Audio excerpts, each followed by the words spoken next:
પાણી એડ કરશું. તો આપણો આજે મસાલો એક રસ કરી નાખ્યો છે. જો બધા મસાલા ચડી ગયા છે. હવે આપણે એનો કરશું વઘાર. આ છે 1 ચમચી જેટલું આપણે ઉપરથી બેસન નાખીએ. એડ કરશું અમૂલ મસ્તી દહીં. તમે જોઈ રહ્યા છો અમૂલ મસ્તી દહીંનું એક આખું બાઉલ જ આપણે એની અંદર એડ કરી નાખશું. પણ આમાં સેજ મને થોડું મીઠું ઓછું લાગ્યું છે. તમને જેટલું ભાવતું હોય એટલું તમે કરી શકો. મને મજા આવી યાર.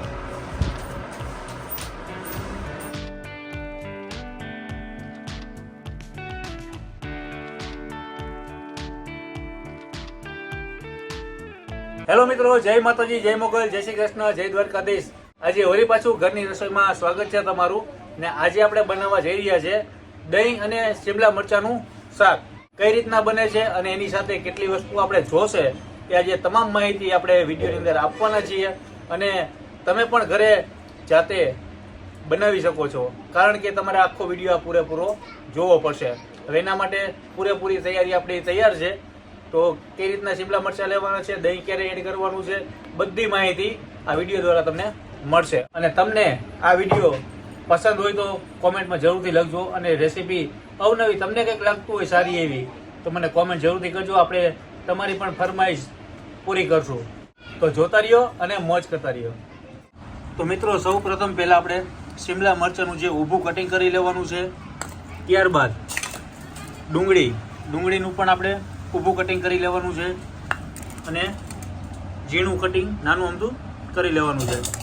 સાથે મગફળીના દાણાનો ભૂકો અને આપણું જે મસાલા જે કિચનમાં આપણે યુઝ થતા હોય એ. હવે એક બાઉલ લઈ લીધું છે. બાઉલની અંદર પહેલાં આપણે શિમલા મરચાં એડ કરી નાખીએ. ત્યારબાદ આપણી આ ડુંગળી એ પણ એડ કરી નાખીએ. અને આ જે ડુંગળીનું નાનું કટિંગ છે એને પણ આપણે એડ કરી નાખીએ. તે પછી આપણે લેવાનું છે મગફળીનો ભૂકો. એ પણ આની અંદર એડ કરી નાખશું. ને તે પછી આપણે નાખશું 1 ચમચી મરચું. 1 નાખો અથવા 2 નાખો. થોડીક ઉપરથી હળદર.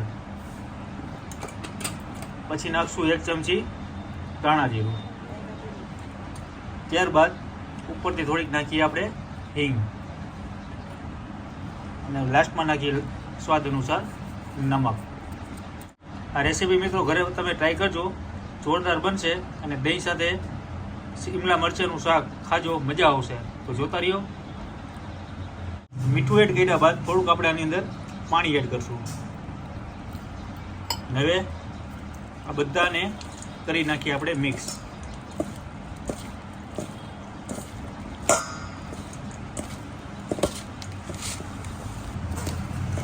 મિત્રો, આપણો આજે મસાલો એક રસ કરી નાખ્યો છે. જો બધા મસાલા ચડી ગયા છે. તો હવે આપણે એનો કરશું વઘાર. તો મિત્રો, સૌ પ્રથમ તો પહેલાં આપણે કઢાઈ લેવાની છે. કઢાઈ અંદર થોડુંક આપણે તેલ એડ કરીએ. તેલ એડ થઈ ગયું છે. તેલ આવે ત્યારબાદ આપણે આને જીરાથી વઘાર કરીએ. તો મિત્રો, તેલ આવી ગયું છે ને પહેલાં આપણે નાખીએ જીરું. ત્યારબાદ નાખશું આપણે લસણ અને સરખું મિક્સ કરી લઈએ.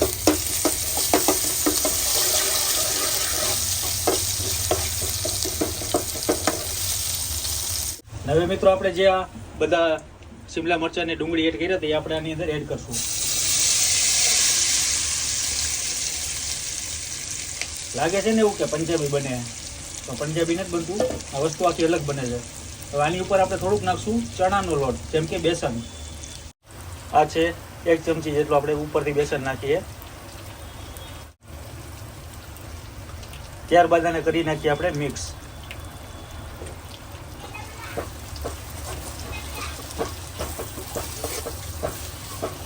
સરખી રીતે 1-2 મિનિટ સુધી એને મિક્સ કરતું રહેવાનું છે.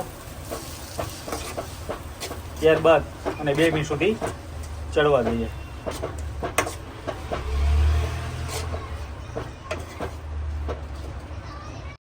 મિત્રો, આપણી સબ્જી થોડીક ચડી ગઈ છે અને હવે આપણે આની અંદર એડ કરશું અમૂલ મસ્તી દહીં. તમે જોઈ રહ્યા છો અમૂલ મસ્તી દહીંનું એક આખું બાઉલ જ આપણે આની અંદર એડ કરી નાખશું. જો આને હવે કરી નાખીએ આપણે એક મિક્સ.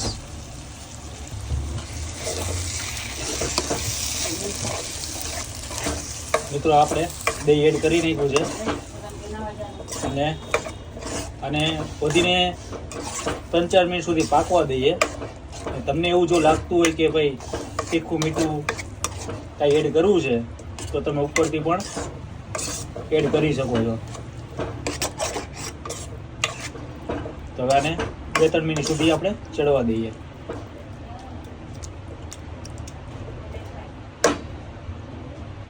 મિત્રો આની ઉપરથી આપણે થોડીક ધાણા ભાજી એડ કરી નાખીએ. ત્યારબાદ આને કરી નાખીએ મિક્સ. અને મિક્સ કર્યા બાદ આને 3-4 મિનિટ સુધી પાકવા દઈએ.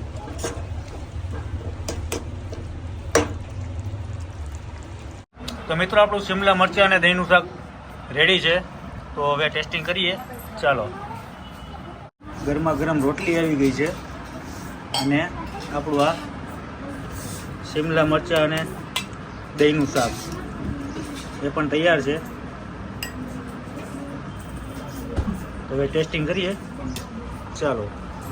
મિત્રો ઘણા બધા લોકોની ઈચ્છા એવી હોય છે કે આજે મારે કંઈક નવું શાક બનાવવું છે, તો તમે આ શિમલા મરચાં અને દહીંનું શાક બનાવજો અને ટેસ્ટ મારજો અને તમારા મહેમાનો પણ ખુશ થઈ જશે.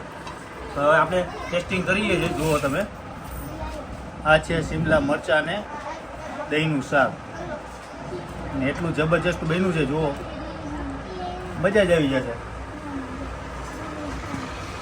ટેસ્ટિંગ કરીએ.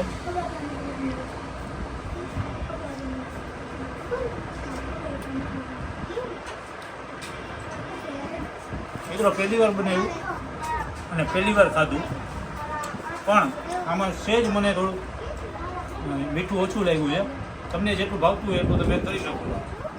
બાકી શાક બન્યું છે, તમારા મિત્રો પણ ખુશ થઈ જશે. જો આ રેસીપી બનાવી તમે એ લોકોને ખવડાવીને તો વળી પાછું એમ જ કહેશે કે વળી પાછું તમે શિમલા દહીંનું શાક બનાવ્યું હતું એ શાક પાછું બનાવો. પીવાના થઈ જશે બધા.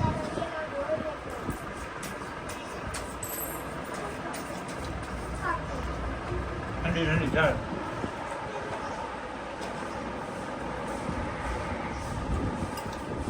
તો મિત્રો આ વિડીયો બીજા લોકોને પણ શેર કરજો, જેથી કરીને કોઈને મદદરૂપ થાય અને કંઈક ને કંઈક બહેનોને નવી નવી રેસીપી, નવી નવી વાનગી બનાવવાની ઈચ્છા હોય તો આપણી ચેનલને સબસ્ક્રાઈબ કરી નાખો, લાઈક પણ કરજો, કોમેન્ટ એ કરજો. ત્યાં સુધી મળીએ નવા વિડીયો સાથે, નવી મોજ સાથે.